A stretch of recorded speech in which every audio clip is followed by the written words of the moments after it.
toutes et à tous et merci beaucoup de nous avoir associés à partager vos travaux aujourd'hui, en particulier à l'ADAPI, Catherine, puisque nous devons tous remercier Catherine pour l'organisation de ce colloque. Plus sérieusement, vraiment merci à vous, puisqu'évidemment on se rejoint sur la question de la qualité de vie des personnes autistes.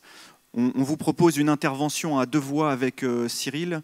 Un premier temps rapide sur mais au fait c'est quoi Andéo, pour essayer peut-être de bien comprendre d'où parle Andéo lorsque Andéo développe un certain nombre d'outils et notamment pour peut-être mieux comprendre la perspective de cette création et de déploiement de différents labels et certifications de services. Et c'est Cyril qui prendra un peu plus de temps pour vous détailler le contenu de la certification s'agissant de la qualité de l'accompagnement au sein des établissements et services sociaux et médico-sociaux, et en particulier évidemment pour ceux qui accueillent et accompagnent des enfants ou adultes autistes. Je ne sais pas si la zapette fonctionne, sinon on fera sans, mais bon.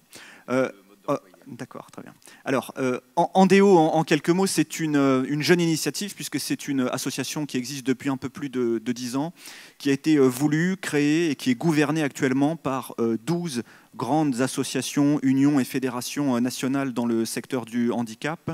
Je vous en cite quelques-unes. APF France Handicap, l'UNFTC, qui est l'Union nationale des familles de traumatisés crâniens, et je la cite assez rapidement, puisque c'est actuellement l'UNFTC qui préside Andéo. Nous sommes dans une présidence tournante chez Andéo.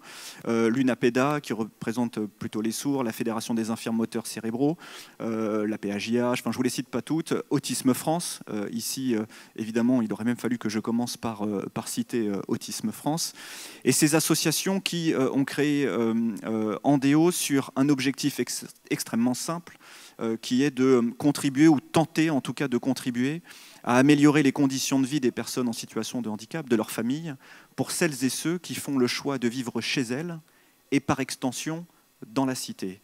Et le chez-soi étant un lieu de vie dit ordinaire, un établissement médico-social, un habitat regroupé, partagé, enfin peu importe ce lieu de vie, et d'essayer de contribuer à améliorer la qualité de vie de ces personnes.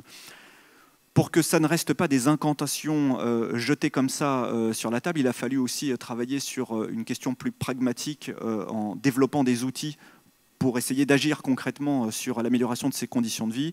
Et chez Andéo, on a décidé de le faire de deux manières, en essayant d'améliorer la qualité des services et la qualité des services des acteurs de l'accompagnement, s'agissant des aides humaines, des services à la personne, des opérateurs de transport, des services de mobilité, des acteurs de l'aide technique, de vendeurs de matériel médical, et plus récemment, donc on y reviendra, au sein aussi des établissements. Donc un levier fort autour de la qualité des services et en déployant des labels qualité et plus récemment des certifications de services qualité qui s'appellent toutes Capandéo, Capandéo service à la personne, Capandéo service de mobilité, Capandéo aide technique et Capandéo service et établissement autisme plus récemment. Donc un premier axe de travail avec une attention toute particulière sur ces sujets qualité. Et puis le deuxième axe de travail étant d'essayer d'agir là sur l'amélioration de la connaissance, d'abord pour les personnes en situation de handicap, pour essayer de développer leur pouvoir d'agir, pour le dire très vite, et puis Cyril complétera mon propos,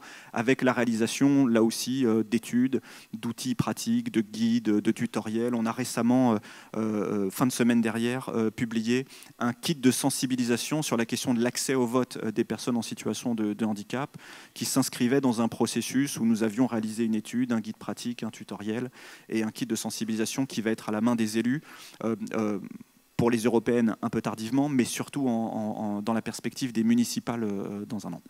Alors, pourquoi des dispositifs qualité et en particulier utiliser des labels ou des certifications de services?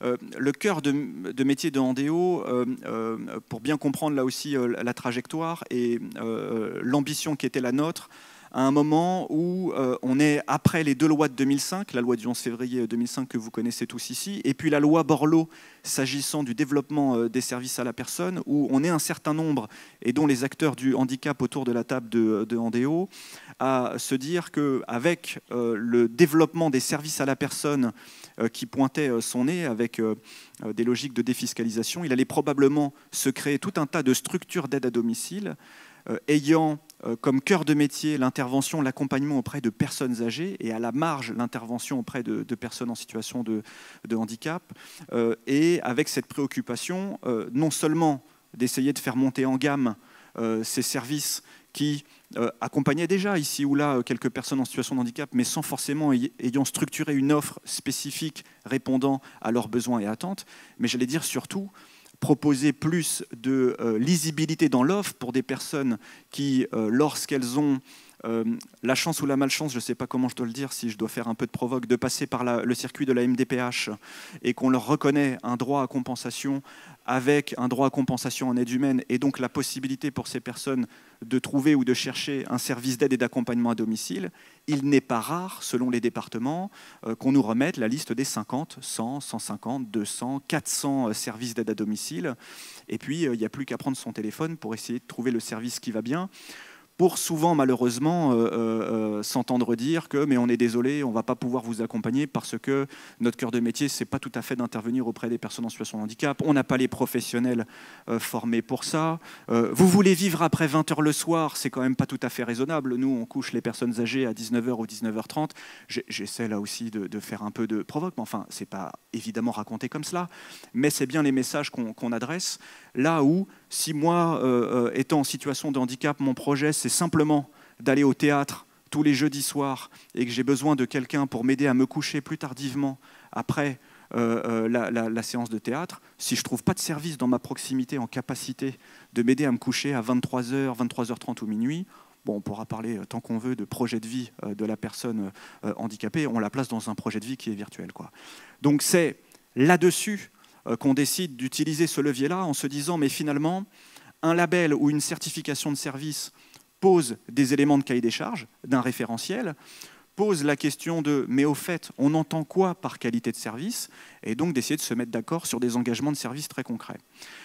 S'agissant de l'aide à domicile, au moment où je vous parle, on a un peu plus de 250 services qui sont labellisés ou certifiés Capandéo service à la personne, dans à peu près 60 départements en France, et qui de manière très concrète interviennent sur des amplitudes horaires plus importantes, de 6h le matin jusqu'à minuit, sont en capacité de remplacer dans l'heure qui suit l'heure initialement prévue une auxiliaire de vie qui devait intervenir chez une personne très tôt le matin, par exemple, pour l'aider à se préparer, parce qu'elle elle est en situation de travail, elle doit être à son travail à 9h le matin, elle ne peut pas être remplacée à 10 ou 11h. Sinon, elle arrive en retard au travail une fois, 2 fois, 3 fois, et après, c'est la porte, quoi, hein, voilà. Donc, des critères autour de la formation, je ne vous détaille pas tous les critères. Tout ce dont on va vous parler là étant complètement accessible sur notre site Internet. Et donc, une fois qu'on s'est mis d'accord sur les critères, et quand je dis « on », c'est avec les parties intéressées, c'est-à-dire les personnes utilisateurs de ces services, les bénéficiaires, les clients, les usagers, on les appelle comme on veut, mais qui, de manière très concrète, font appel à ces services-là, les associations représentant les utilisateurs, les associations représentant les personnes handicapées, les opérateurs, la puissance publique, pour se mettre d'accord sur les critères, les attendus de ce cahier des charges. Et puis, l'avantage d'un dispositif qualité de cette nature, c'est bien après d'aller vérifier sur pièce, d'aller vérifier sur site que les engagements de service soient bien remplis. Juste indiquer à ce moment-là, puisque vous m'entendez naviguer entre les termes labellisation et certification de service, Andéo, initialement, déployait donc des labels qualité. Je vous la fais très courte. En France, n'importe qui peut déployer un label dans n'importe quelle condition. Il n'y a pas de réglementation associée. Donc, tout le monde peut se proclamer labellisateur et déployer des labels sans forcément, d'ailleurs, y accrocher un cahier des charges, sans forcément y accrocher du contrôle. Lorsque vous faites de la certification de service, alors là, vous êtes dans un élément et dans un contexte, un système plus contraint, puisque vous devez respecter, l'organisme certificateur doit respecter une norme internationale, désolé, c'est un peu barbare, c'est de l'ISO 17065, et peut faire le choix de se faire accréditer par le COFRAC, qui est le comité français d'accréditation, qui aujourd'hui accrédite des grandes maisons que vous connaissez sans doute, comme AFNOR, Bureau Veritas, SGS, pour citer les 3 plus grands bureaux de contrôle. Andéo est accrédité par le COFRAC depuis 2 ans et est devenu, de ce fait, le 4e organisme certificateur en France dans le secteur social, sanitaire ou médico-social, mais étant le seul à être porté par les utilisateurs de services. Vous vous souvenez de l'ADN d'Andéo, hein, je vous ai indiqué que l'association était gouvernée par les associations représentant les personnes handicapées, et puis au passage, on est le seul organisme certificateur à être issu de l'économie sociale et solidaire, et c'est important évidemment pour nous, là d'où on parle.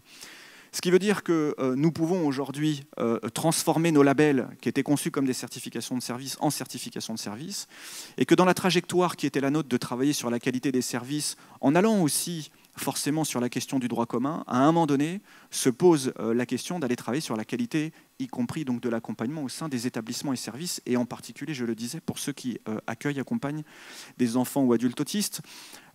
Avec quelques éléments de contexte, Cyril en parlera, on avait mené des travaux de recherche là-dessus, et une étude qui pointait quand même un certain nombre d'éléments importants autour de l'étayage, d'abord de services d'aide à domicile qui avaient besoin d'étayage peut-être plus fort sur la question de l'accompagnement de ce public, a fortiori aussi du côté des établissements, avec les liens qui pouvaient être aussi créés entre ces différentes structures.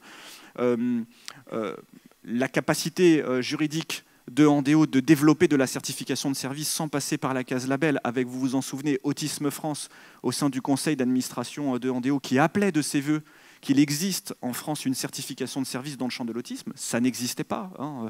Nous avons été les premiers et pour le moment les seuls à avoir développé une certification de service de cette nature.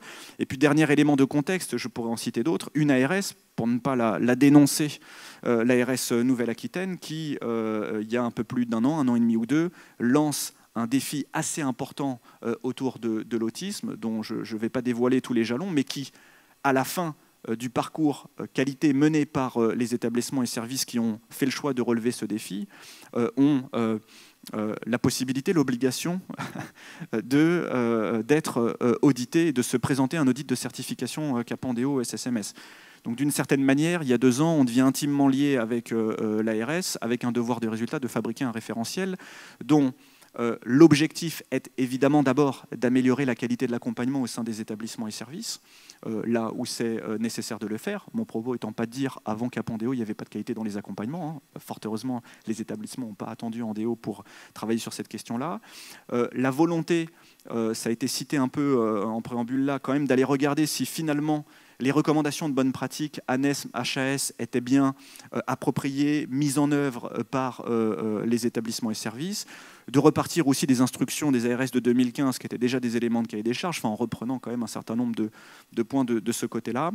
Et puis je dirais surtout une volonté de mettre en place un outil de dialogue avec peut-être plus de transparence au sein des établissements avec les familles. Et ça, c'était une demande forte que nous avions du côté des associations de familles, et en particulier Autisme France, Sésame Autisme, Autistes sans frontières, qui l'exprimaient et qui l'avaient réexprimé au sein du groupe de travail pour essayer de créer des dynamiques au sein des établissements en allant vers ces objectifs-là. Juste vous indiquer très rapidement qu'au moment où je vous parle, cette certification donc a été créée tout au long de l'année dernière. Les travaux avaient commencé un peu plus en amont, mais un référentiel qui a été publié l'été dernier. Beaucoup d'établissements qui, France entière, sont en train de se préparer à cette certification. Un peu plus de 200 candidatures au moment où je vous parle, dont 85 ou 84, j'ai plus le chiffre exact, en Nouvelle-Aquitaine. Les 84 dont je parle, ou les 85 étant les établissements ayant fait le choix de relever ce défi qualité autisme. Et au moment où je vous parle, zéro établissement et service certifié, puisque nous nous apprêtons à commencer les audits, puisque évidemment il y aura des audits sur site, et nous les commençons d'ici 15 jours, 3 semaines. Donc vous découvrirez dans les semaines à venir, dans les mois à venir, les premiers établissements et services qui se sont engagés dans cette certification, avec d'autres ARS qui ont emboîté le pas sur cette démarche-là et qui commencent à utiliser cette démarche qualité comme un levier aussi au sein des régions. Sur les éléments de contexte, et peut-être pour rentrer un peu plus sur les thématiques, je passe la parole à Cyril.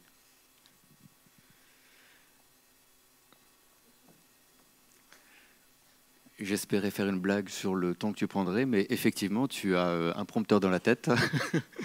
Et je te remercie. Sur le contexte de production du référentiel de certification, alors moi, je suis, on va dire, garant de tout ce qui va être méthodologie de production des savoirs, et pour arriver à garantir en tout cas un référentiel qui permet d'avoir des caractéristiques qui soient engageantes et pas exclusivement sur des process en tout cas qualité. On a élaboré, comme a pu l'indiquer Julien, toute une procédure en tout cas pour faire en sorte que le contenu du référentiel puisse s'appuyer, on va dire, sur une connaissance relativement robuste à travers une enquête qu'on avait pu réaliser, qui s'appuyait sur des services d'aide et d'accompagnement à domicile qui accompagnaient des personnes autistes. L'enjeu de l'enquête, c'était notamment de montrer les problématiques de coopération, mais également de monter en compétences que pouvaient avoir ces services. Dans les recommandations qui ont été issues de cette enquête, il y avait 2 leviers importants qui ont pu en émerger. Un premier qui était d'étayer les services d'aide et d'accompagnement à domicile, également appelés services à la personne, services d'aide humaine, dans l'accompagnement des personnes autistes. Et également une deuxième recommandation importante, c'était de pouvoir créer un repère qualité, à la fois pour ces services, mais également pour les familles, sur les établissements et services médico-sociaux qui accompagnaient des personnes autistes et qui appliquaient effectivement les recommandations de bonne pratique ANES-MHS, comme a pu l'indiquer Julien. Pour arriver à élaborer cette étude, on a réalisé des entretiens qualitatifs auprès de familles, d'usagers, de professionnels et de personnes ressources. On a également mis en place un comité de pilotage. Chacune des étapes qui amènent in fine à la production du référentiel est bien d'arriver à mettre en place des méthodologies collaboratives qui permettront d'associer les différentes parties prenantes pour s'assurer qu'en tout cas les différents intérêts des acteurs puissent être réunis autour des outils qui seront produits à travers cette connaissance.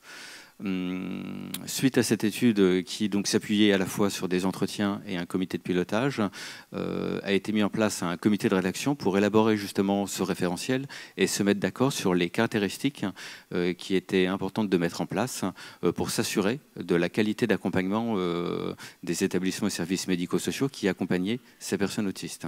Dans la construction de ce référentiel, ce qui a servi de ligne directrice, on va dire qu'il y en avait 2 principales. Une première qui était de permettre des caractéristiques qui renforceraient l'autodétermination des personnes, notamment à travers l'évaluation de leurs besoins et leurs attentes et la construction du projet personnalisé.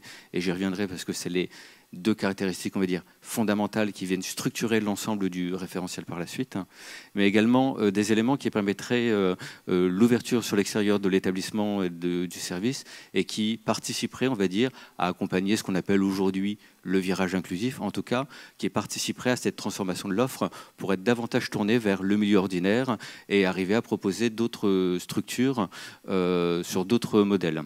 Donc ça, c'est les 2 grands piliers qui ont servi à la construction du référentiel. Un autre élément important qui a aidé en tout cas à construire les caractéristiques, c'est de s'assurer qu'à travers ces caractéristiques, on permettait également de valoriser l'investissement que pouvaient faire les professionnels pour accompagner ces publics, investissement à la fois humain et en termes de temps, pour arriver à monter en compétences et s'adapter à la complexité de ces situations. En échangeant autour de ces différents axes, on a réussi à se mettre d'accord sur 27 caractéristiques. Donc je parlais déjà des enjeux, donc on arrive bien aux 27 caractéristiques avec 6 thématiques, avec, j'ai envie de dire, comme pilier principal. Alors le référentiel, il est composé en 2 volets, en 2 socles. Un premier socle qui est composé des caractéristiques spécifiques liées à l'autisme. Il y a 11 caractéristiques qui vont composer ce premier socle. Et un deuxième socle qui est plus généraliste autour des questions de formation, d'organisation et qui pourrait a priori être adaptable à n'importe quel public concerné qui serait accompagné dans ces différentes structures médico-sociales. Si je reviens sur les 11 caractéristiques qui sont vraiment spécifiques à l'autisme, c'est vraiment les 2 premières qui, on va dire, vont déterminer toute la suite du référentiel autour de la question de l'évaluation fonctionnelle des besoins des personnes autistes, autour des questions d'autonomie, de communication, d'interaction sociale, mais avec un axe aussi très spécifique sur les questions de sensorialité. Et ça, c'est un élément qui était aussi très attendu de la part du comité de rédaction, de pouvoir travailler sur ces questions-là. Du fait de cette évaluation qui est faite de manière interdisciplinaire, associant également la personne elle-même et les familles, se construit également donc le projet personnalisé. Ce projet, c'est important qu'il puisse en tout cas s'élaborer pour permettre la mise en place de méthodes développementales et comportementales, de bien s'assurer qu'en tout cas les méthodologies qui seront mises en place soient bien faites dans le sens des recommandations ANES-MHS. Et c'est là où, j'ai envie de dire, la certification vient apporter un cran supplémentaire. C'est que là, on vient vérifier et valider auprès d'outils concrets d'entretien sur site que l'établissement ou le service respecte effectivement, en tout cas, ces méthodologies qui seront préconisées au niveau national.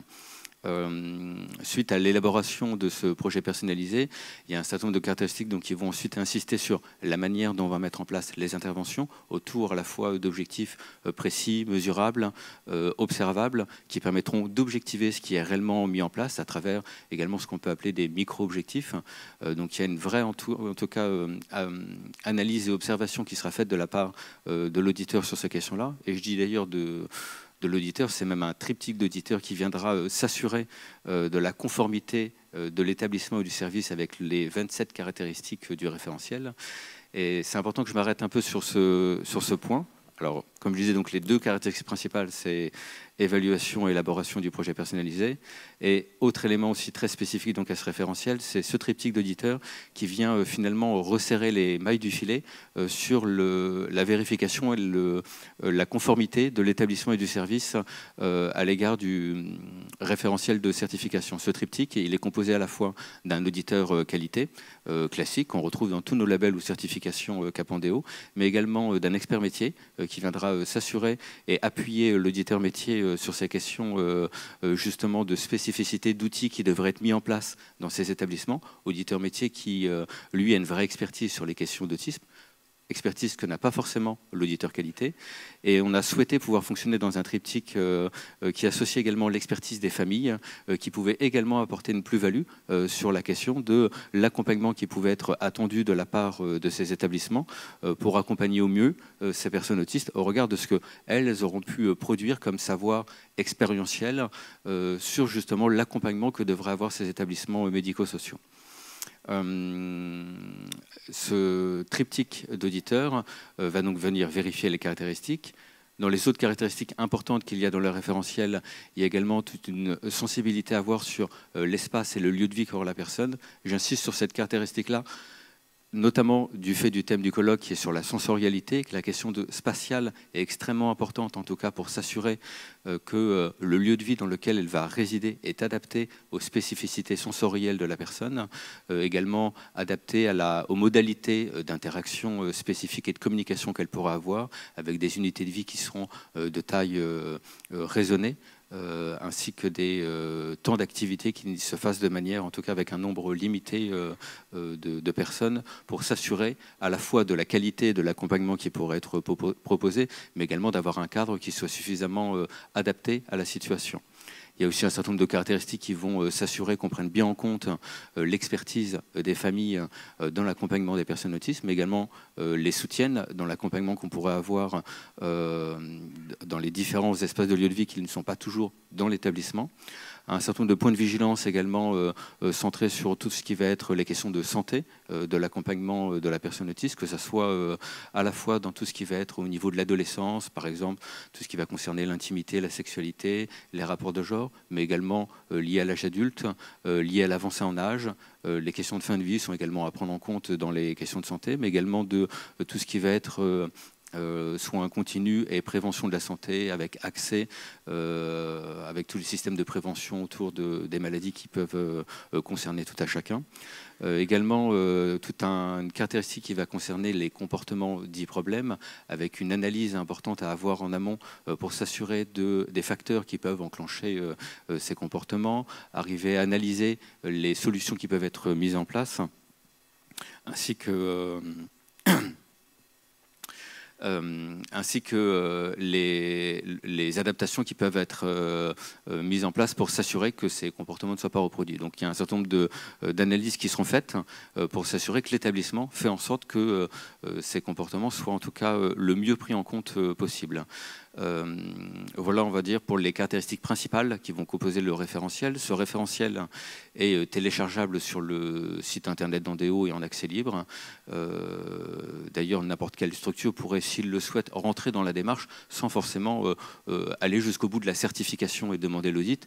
L'enjeu, en tout cas pour Andéo, c'est de s'assurer qu'il y a bien une montée en compétences progressive des différents établissements et services médico-sociaux qui accompagnent des personnes autistes pour arriver à répondre au mieux aux besoins et attentes de ces personnes et ainsi que des familles.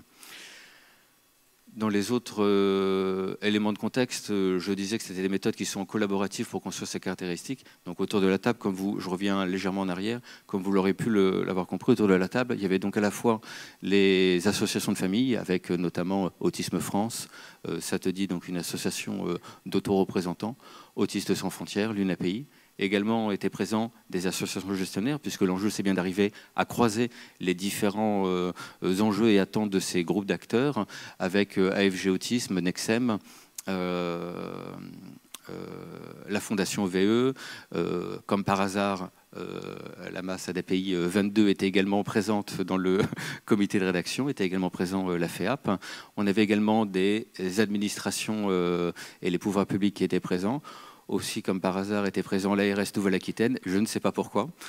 Était également présent la CNSA, la DGE, la DGCS. Là, c'est bien d'arriver à articuler à la fois ce qui peut être initié par des associations et les actions au niveau national, et bien de s'assurer qu'on n'est pas dans un millefeuille, mais bien dans des actions qui vont être coordonnées et, si possible, agrégées dans les effets qu'elles pourront avoir auprès des personnes en situation de handicap. Et étaient également associées des personnes qualifiées expertes, le réseau de santé Aura 77, devenu Andorra aujourd'hui, le GNCRAC était également associé à ce groupe de travail, et des correspondants DO. Les correspondants DO sont des bénévoles en territoire qui viennent appuyer l'expertise en DO sur certains sujets, dont là en l'occurrence la question de l'autisme. Voilà à peu près sur les grands éléments qui me semblent importants sur la démarche de certification. Je vous remercie.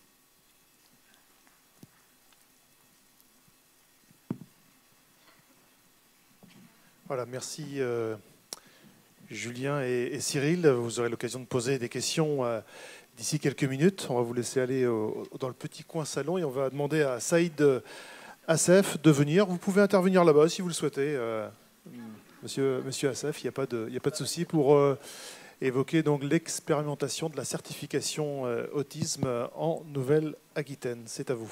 Merci à vous. Je ne suis pas sûr que le niveau de luminosité soit validé par Steph, mais donc merci vraiment à toutes et tous. Merci de l'invitation d'une ARS qui n'est pas votre ARS régionale de venir témoigner. Ce que je vais dire sera de l'ordre du témoignage, du premier retour d'expérience de cet engagement, comme l'ont souligné Julien et Cyril, d'un certain nombre d'établissements médico-sociaux dans cette certification qualité TSA.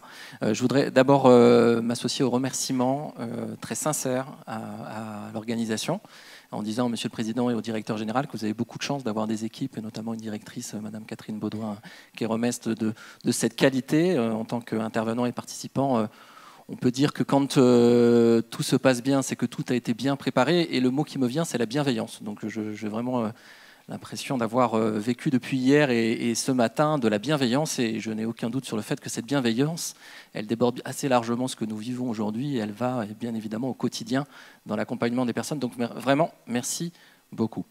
Sur ce qui m'est demandé aujourd'hui, c'est de présenter ce retour d'expérience de l'ARS Nouvelle-Aquitaine.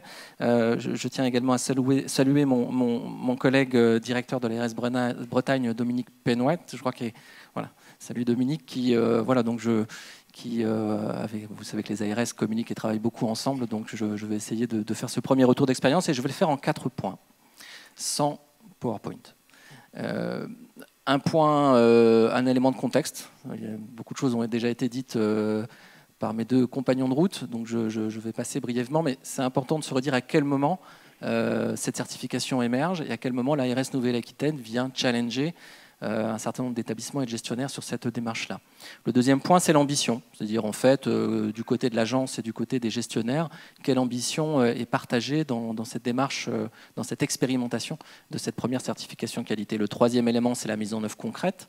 Et puis le quatrième, c'est les chantiers qui nous restent. Le quatrième point, c'est les chantiers, ce qui nous reste à faire. Parce que vous avez bien compris qu'on est au tout début d'une démarche, si ce n'est d'une histoire. Et j'essaierai à la fin de tracer quelques pistes, quelques questionnements que nous avons ensemble et qu'on a aussi, qu'on partage entre agences régionales de santé sur la façon dont ces démarches-là peuvent s'inscrire dans la politique médico-social au sens large, et bien au-delà d'ailleurs sur la question qui nous préoccupe aujourd'hui, c'est-à-dire la qualité de vie, la qualité d'accompagnement pour les personnes avec TSA. Donc le contexte, la démarche de défi qualité, je reviendrai sur ce thème de défi, je vais me mettre voilà, pour respecter le temps.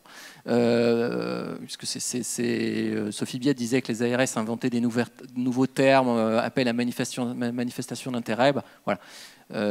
En Nouvelle-Aquitaine, on lance aussi des défis. Voilà, donc je reviendrai sur ce terme parce qu'il n'est pas neutre sur la façon dont on a procédé là-dessus. Bon. Donc on lance cette démarche à la faveur des échanges et d'un accord formel donné par Michel Laforcade à Andéo pour engager ces 83, in fine, établissements dans la démarche en 2017. Voilà. Et ça veut dire que dans la politique publique de l'autisme, on est à la fin du 3e plan autisme, l'évaluation a été faite, la stratégie autisme et TND 2018-2022 est en cours d'élaboration, de concertation, elle n'est pas encore sortie, et on s'accroche au niveau régional à, ça a été dit par Julien, à l'une des mesures du 3e plan, qui était une mesure inhabituelle dans les précédents plans, c'est-à-dire qu'il y avait une mesure de renforcement de l'offre médico-sociale liée à une première démarche qualité avec la fameuse instruction du 28 décembre 2015, bon, fin 2015, une instruction qui lie des crédits de renforcement de moyens à une démarche d'auto-évaluation avec un référentiel national et des leviers d'amélioration à mettre en œuvre. Et donc, en Nouvelle-Aquitaine, comme dans la totalité des régions, eh bien, on s'est servi de ces outils-là et il y a un certain nombre d'établissements qui avaient fait cette démarche d'auto-évaluation et qui avaient produit un certain nombre d'actions venant voir l'agence en disant voilà ce que nous tentons de faire et voilà comment on voudrait avancer avec vous. Donc on s'accroche à cette mesure-là et on se dit aussi dans une dynamique régionale où on a un comité technique régional autisme assez actif, comme dans beaucoup de régions, et notamment des représentants de personnes et ou de familles qui véritablement souhaitent que l'amélioration des services sur la base des recommandations se fasse réellement, de façon exhaustive, précisément, et que cette qualité soit mesurée, mesurable, et comment dire, disponible, mis à disposition de ceux qui reçoivent les services, c'est-à-dire les personnes et leurs familles. Donc si je devais résumer ce défi, cette démarche en Nouvelle-Aquitaine, pour paraphraser mon directeur général, en gros, l'idée c'est de passer de l'intuition, de pratique intuitive, à de la conviction. Il faut de la conviction et de l'engagement au quotidien pour accompagner les personnes dont on parle, mais de soumettre cette conviction et ces engagements à la preuve, donc à l'efficacité. Et le dernier élément de contexte que je souhaiterais apporter, c'est le fait que nous avons, et ça a été souligné par Sophie Biet dans son intervention, nous avons maintenant un socle de connaissances et de recommandations complet sur la question des TSA, qu'il s'agisse des diagnostics, de l'état des connaissances scientifiques, et qu'il s'agisse des interventions chez les enfants, chez l'adolescent et chez l'adulte. Donc nous avons ce socle, ce 3e plan, cette première instruction de 2015, des établissements engagés et une attente des associations et des personnes elles-mêmes. Donc on avait l'ensemble de ces critères, de cet alignement de planète pour essayer d'aller plus loin. Donc l'ambition de ce défi, ça a été dit, je la résumerai en 3 points, c'est de réduire l'écart entre les pratiques effectives dans les établissements et services médico-sociaux et les recommandations de bonne pratique et les attentes légitimes des personnes et des familles compte tenu de l'expertise extrêmement importante développée notamment par les parents sur les interventions efficaces, donc les interventions éducatives, développementales et comportementales.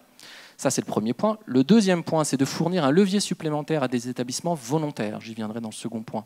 De pouvoir aller plus loin, d'aller plus loin que les premières démarches qu'ils avaient pu engager pour appuyer le changement. C'est-à-dire, je vais sortir les gros mots, aller plus loin dans un management global par la qualité, si je fais du jargon techno.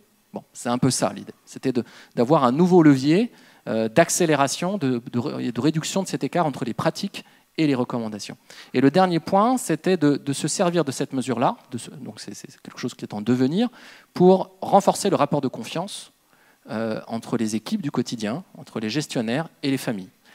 Dans l'idée, et ça reste un défi, que des gestionnaires, des établissements arrivés, dans une pratique en maturité par rapport à ces questions-là, puissent afficher leurs points forts, déclarer leurs axes d'amélioration et surtout dire aux personnes et aux familles, voilà comment nous allons nous y prendre de façon pluriannuelle pour nous améliorer sur tel ou tel élément avant de l'instruction et maintenant du référentiel de certification porté par Ondeo.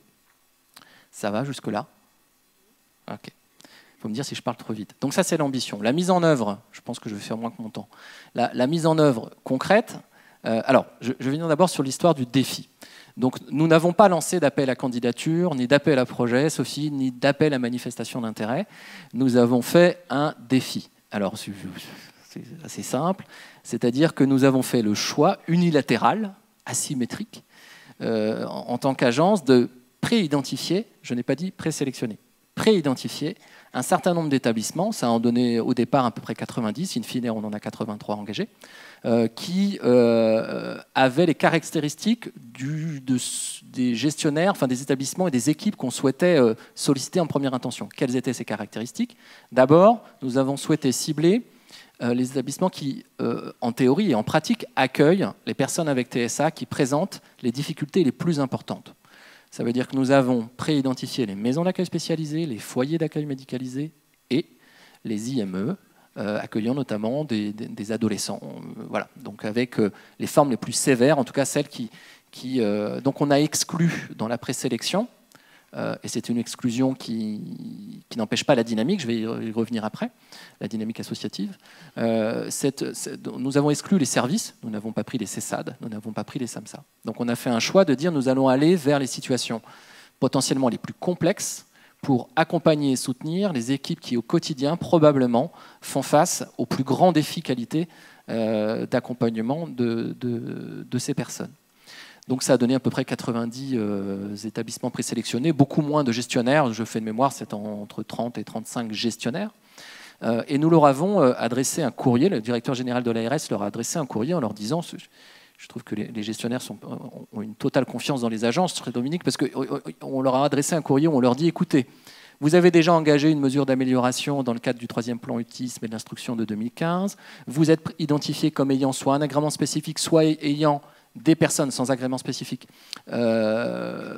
qui, compte tenu des déclarations que les établissements font directement, des personnes qui s'apparentent à un TSA, diagnostiqué ou pas.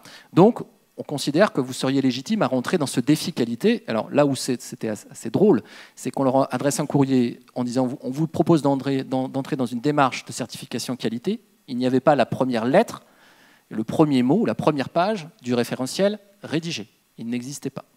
Donc on leur a dit, vous entrez dans une démarche dont vous ne connaissez pas le contenu. Bon, on leur a quand même dit que ça s'appuyait sur l'instruction de 2015, etc., etc., mais quand même. Bon, donc sur les 90, 85 se sont préengagés, in fine 83, parce qu'en fait on avait ciblé des établissements qui étaient, voilà, où il n'y avait pas de personnes avec TSA, etc. Bon, c'était un peu planté sur une petite partie des établissements. Donc, ils reçoivent ce courrier en disant chiche, pas chiche. Donc, 83 établissements disent on y va. Et du côté de l'agence, on pose plusieurs principes. Le premier principe, c'est qu'on leur fournit un cadre d'accompagnement qui doit leur permettre d'outiller, d'accompagner les équipes, de tirer les conséquences du référentiel très exigeant. Que ces conséquences soient sur les ressources humaines, les locaux, les coopérations, l'évaluation, l'intervention, etc. Bon. Le partenariat équilibré de confiance avec les parents. Bon.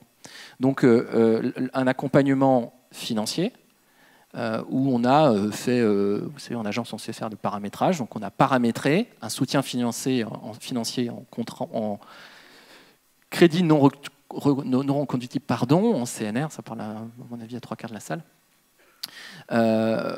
Qu'on a paramétré avec un plancher, un ticket d'entrée à 50 000 quand il y a un établissement et un plafond à 200 000 pour 5 établissements ou plus. En disant à l'établissement, cette somme-là, vous êtes libre de l'affectation. C'est-à-dire que l'ARS ne regarde pas, on se retient, hein, mais se retient tous les jours, c'est une lutte. Donc, évidemment, on va quand même vérifier, une ARS, on va quand même vérifier que l'usage, que la somme, cet argent public affecté est bien utilisé à sa destination quand même. Bon. Donc on fait une vérification de service fait, en gros. Voilà. Mais on ne va pas venir regarder le contenu, l'importance et la cohérence du plan d'action. C'est-à-dire si l'établissement ou le gestionnaire considère qu'il s'agit de mener telle ou telle action de formation, d'aménagement de locaux, de que sais-je, bon, c'est son choix. Alors, on a souhaité rester à distance de cela pour deux raisons. D'abord, parce que les contextes d'établissements et de services et d'associations gestionnaires sont très différents et que les marges de progression et les contraintes sont très fines à analyser. Donc, il aurait été compliqué de normer un plan d'action en disant vous devez produire, etc. Bon. Secondairement, c'est qu'on a un organisme certificateur, donc Andéo, qui est donc la relation dans la démarche qualité, elle est entre le gestionnaire et le certificateur. Et que le gestionnaire, l'établissement, doit rendre compte de sa démarche, de son processus et de ses résultats au certificateur, et non pas à l'agence. Donc on se tient à distance de cela pour ne pas parasiter la démarche, et puis pour garantir que les établissements sont libres de faire les choix qu'ils ont à faire en responsabilité. Donc là, nous sommes au tout début. Comme tu l'as dit, Julien, aucun établissement n'a à ce stade passé la visite du trinôme d'auditeurs. Mais on a quand même, évidemment, fixé quelques règles du jeu, c'est-à-dire que nous leur avons demandé de candidater dans un calendrier de 2 ans après le lancement de la démarche. Donc ça veut dire que, concrètement, les établissements ont reçu leur courrier en 2017. Donc avant fin 2019, tous les établissements devront avoir fait toc-toc vers Andéo. Et je crois que le signe tangible, c'est d'avoir renseigné la grille d'auto-évaluation, voilà, d'autodiagnostic, pardon. Voilà. Donc tous les établissements devront... Voilà. On ne fixe pas d'obligation de résultat, on fixe une obligation de moyens. C'est-à-dire que les établissements doivent déployer la démarche, mais nous ne demandons pas d'obtenir forcément la certification, en tout cas à ce stade. Donc voilà sur la mise en œuvre concrète. Aucun établissement ne s'est désengagé à ce stade. Par contre, nous avons des retours d'établissements qui nous font part de leurs difficultés. Et à mettre en œuvre, ce n'est pas forcément simple. Il y a des contraintes objectives qu'on retrouve d'ailleurs avec ces mêmes gestionnaires dans la négociation des contrats d'objectifs et de moyens, parce qu'ils peuvent nous opposer de façon extrêmement rationnelle et objective des problématiques de locaux qui ne permettront pas, dans le temps imparti, de pouvoir satisfaire un certain nombre d'obligations du référentiel. On a aussi, notamment sur le secteur adulte, des questions de ratio de personnel et d'accompagnement qui font que, objectivement, un certain nombre d'éléments du référentiel sur l'individualisation, l'évaluation, etc., la gestion des comportements problèmes peuvent poser question. Donc voilà. Donc, là, après, on a un dialogue de responsabilité, parce que on nous fait l'Aquitaine. Je pense que toutes les agences sont dans la même situation. Nous allons à la fois des marges de manœuvre, mais aussi des contraintes, comme les gestionnaires, notamment des contraintes financières. Donc on essaie de trouver, autant que faire se peut, des compromis. Donc ils nous font part de ces difficultés-là, et ils nous font part aussi d'une autre demande. Donc c'est ce que nous allons faire là en présentation au CTRA qui va se tenir dans moins de 15 jours, et puis un lancement officiel en septembre. Comme ce sont 83 établissements, 83 équipes pionnières, de créer un club, c'est-à-dire de partager, de faire un peu d'émulation, pour parler français et ne pas dire benchmark, pour partager les difficultés, les bonnes idées, et aller chercher les bonnes idées sur tel ou tel établissement engagé dans la certification qui serait particulièrement avancé sur telle dimension et qui pourrait en faire bénéficier d'autres. Donc nous allons créer ce club régional avec un appui, une animation régionale avec notre structure régionale d'appui. Peu importe, c'est un organisme qui est financé par l'ARS qui est là pour faire accompagner les démarches qualité dans tout le champ de la santé et pas sur le seul champ médico-social. Donc nous avons notre structure régionale d'appui qui va venir outiller, créer cette animation de réseau pour que les équipes partagent les choses et puissent être dans cette émulation positive. Donc voilà où nous en sommes. Je surveille mon temps. Donc vous voyez qu'on est vraiment au tout début. Donc je voudrais maintenant venir à mon 4e point qui est, donc voilà le contexte, l'ambition, la mise en œuvre concrète, Ah oui, alors si, 83 établissements, 50 à 200 000 euros, donc ça fait un peu plus de 4 millions d'euros de crédits non reconductibles qui ont été investis dans la démarche. Ce qui se passe, ce que ça produit déjà, indépendamment des résultats positifs ou négatifs lors de la passation, de l'audit de certification, c'est qu'on a des gestionnaires qui sont déjà impliqués pour 1 ou 2 établissements qui sollicitent l'agence en disant « mais moi j'aimerais en porter plus large, j'aimerais que engager mon CESAD, mon SAMSA, mon autre IME que vous n'avez pas mis dans le panier, mais qui a aussi des personnes avec TSA, etc. Bon.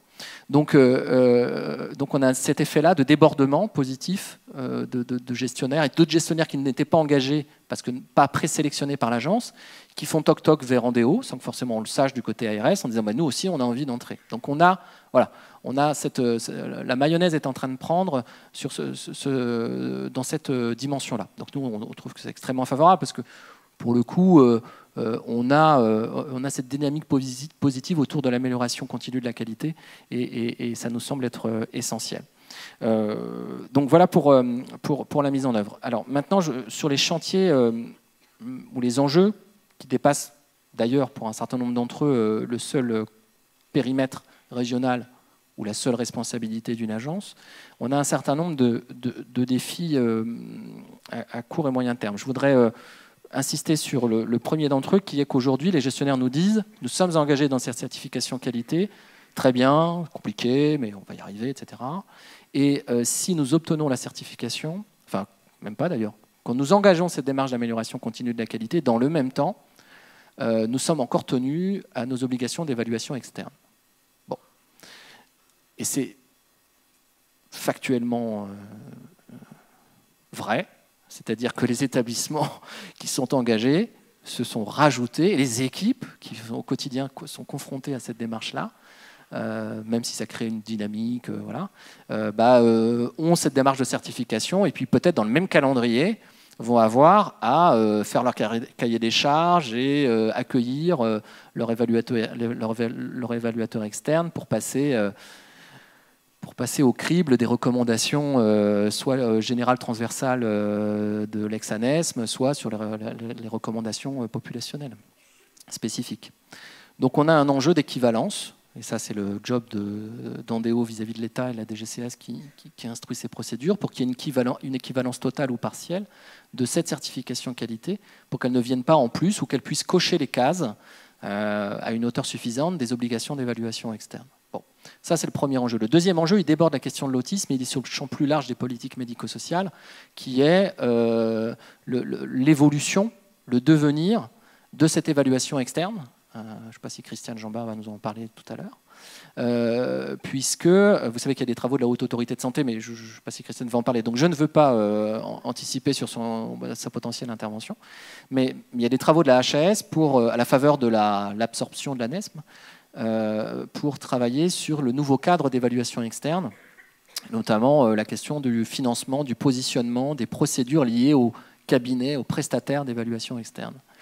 Et on est quelques-uns ou un certain nombre à dire qu'il ne faut pas rater le coche des enjeux du secteur médico-social, sans pour autant peut-être coller à ce qui se passe dans le secteur sanitaire. Je ne suis pas en train de faire une forme d'isomorphisme hospitalier sur le champ médico-social, je ne dis pas ça, mais on a clairement des gestionnaires qui engagent des dynamiques de certification, d'ailleurs beaucoup plus larges parce qu'on a aussi des certifications, oui, ISO 26000 sur le développement durable, etc., qui s'engagent dans ces logiques de certification qualité et qui n'attendent qu'elles soient éligibles à un cadre réglementaire plus facilitant. Donc il y a cet enjeu des travaux de la Haute Autorité de Santé, et en tout cas du côté de l'Agence régionale de santé Nouvelle-Aquitaine, nous plaidons pour qu'on passe d'une logique d'évaluation externe à une logique de certification, adaptée au secteur, adaptée à la spécificité, mais qu'on soit dans une logique de certification qualité et que cette certification qualité, à terme, soit opposable. Bon. Et qu'elle soit rendue publique.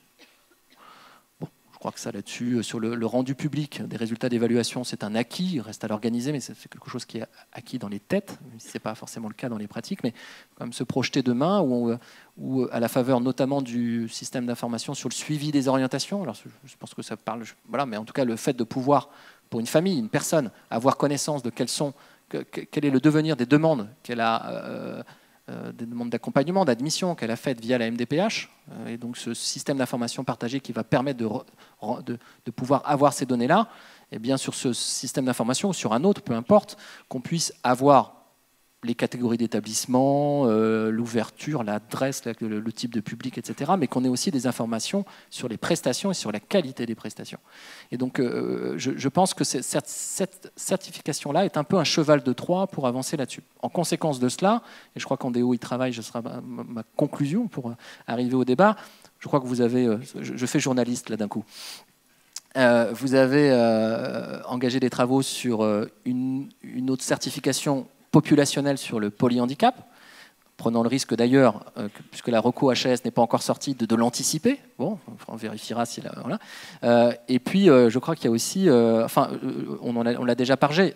Il y a la question d'une certification qualité socle sur quelles sont les prestations médico-sociales, au sens large du terme, attendues par les personnes et les familles, et sur cette base, sur ce référentiel socle, pouvoir greffer des référentiels spécialisés, et là en l'occurrence l'autisme, pour qu'on puisse véritablement avancer là-dessus. Voilà ce que je voulais vous dire sur ce témoignage, sur ce premier retour d'expérience, et je voudrais vraiment conclure en disant que je le dis avec vraiment beaucoup d'humilité, parce que moi je tiens à saluer les équipes des 83 établissements qui se sont engagés dans cette démarche-là, exigeante, avec un contexte réglementaire ou institutionnel dont vous voyez il y a pas mal de questions qui restent à résoudre. Donc je voulais vous faire ce témoignage avec humilité et responsabilité en disant que du point de vue de l'ARS Nouvelle-Aquitaine, c'est pas juste un coup.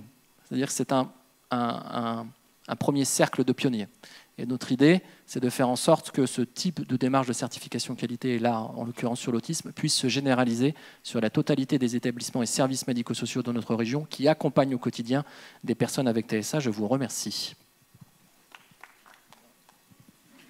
Merci, Monsieur Assef. Donc, Julien Pénaud, Cyril Desjeux, Saïd Assef, la parole est à la salle pour poser des questions à nos invités. Il y a 2 micro-chefs qui circulent dans les gradins, donc